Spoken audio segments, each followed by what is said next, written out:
প্রিয় দর্শক, আজ আমরা আপনাদের নিয়ে যাব ডেড সি দেখাতে, যা জর্ডানের রাজধানী আম্মান থেকে প্রায় 100 কিলোমিটার দূরে অবস্থিত।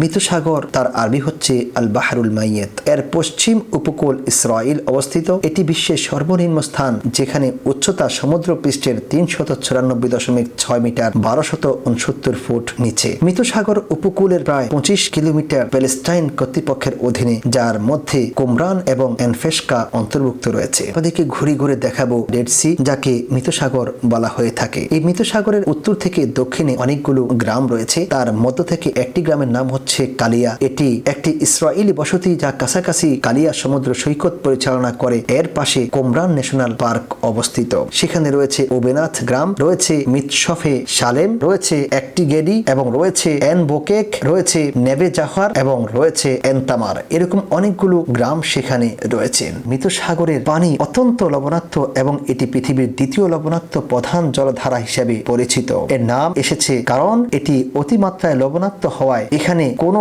সামুদ্রিক জীবনের অস্তিত্ব নেই, অর্থাৎ কোনো মাছ, কোনো ব্যাঙ এবং কোনো প্রাণী এই পানিতে বসবাস করতে পারে না, বাঁচে না। মৃত সাগর প্রাকৃতিক ভাবেই ইনডোর হেইক, কোনো প্রবাহিত স্রোত নেই এবং এর প্রধান উৎস হচ্ছে জর্ডান নদী। মৃত সাগরের উত্তর অংশে বছরে কেবলমাত্র 100 মিমি বৃষ্টি হয়, দক্ষিণ অংশে কেবলমাত্র 50 মিমি বৃষ্টি হয়। জর্ডান নদীর পানির 70 থেকে 90% মানুষের ব্যবহারে যাওয়ার কারণে এবং মৃত সাগরের উচ্চ বাষ্পীভবন হারের কারণে সমুদ্রটি ক্রমেই সংকুচিত হয়ে যাচ্ছে। যদিও মৃত সাগর সম্পূর্ণভাবে শুকিয়ে যাবে না, কারণ পৃষ্ঠের এলাকা কমে গেলে বাষ্পীভবন কমে যায় এবং লবণাক্ততা বৃদ্ধি পায়। লোহিত সাগর থেকে একটি সিরিজ টানেল বা খাল দ্বারা পানি সরিয়ে দ্রুত সংকুচিত হওয়া পানিকে পুনর্জীবিত করার জন্য বিভিন্ন প্রস্তাবিত ব্যবস্থা নেওয়া হচ্ছে, যা পার্শ্ববর্তী দেশগুলোর জন্য পানি এবং বিদ্যুতের সমাধান প্রদান করবে। মৃত সাগরের দক্ষিণ প্রান্তের সমস্ত অগভীর পানি শুকিয়ে গিয়ে এখন লবণাক্ত সমতল, অর্থাৎ দক্ষিণ অংশটি প্রকৃত মৃত সাগর নয়, বরং কৃত্রিম। তাই এন বোকেক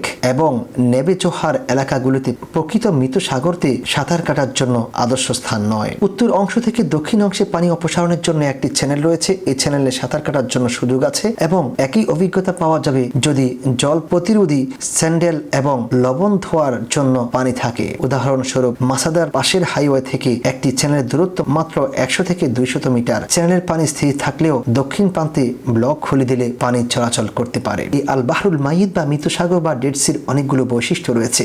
এক নম্বর হচ্ছে উচ্চ লবণাক্ততার কারণে মৃত সাগরটিতে সহজেই ভাসা যায়। প্রকৃতপক্ষে এখানে ডুবে যাওয়া প্রায় অসম্ভব। প্রায়শই দর্শনার্থীরা কাগজ পড়া অবস্থায় ভাসমান অবস্থায় ছবি তুলে থাকেন। দুই নম্বর হচ্ছে মৃত সাগরটিতে তীরের কাদামাটি অনেক খনিজ সমৃদ্ধ এবং থেরাপিউটিক সুবিধা প্রদান করতে পারে বলে মনে করা হয়। দর্শনার্থীরা তাদের শরীরে এই মাটি মাখার প্রবণতা রাখেন। 3 নম্বর হচ্ছে সমুদ্র তটে অনেক লবণ জমা এবং স্ফটিক ছড়ানো রয়েছে। অনেক দর্শনার্থী স্মৃতিস্বরূপ বড় বড় লবণের টুকরো খুঁজে থাকেন।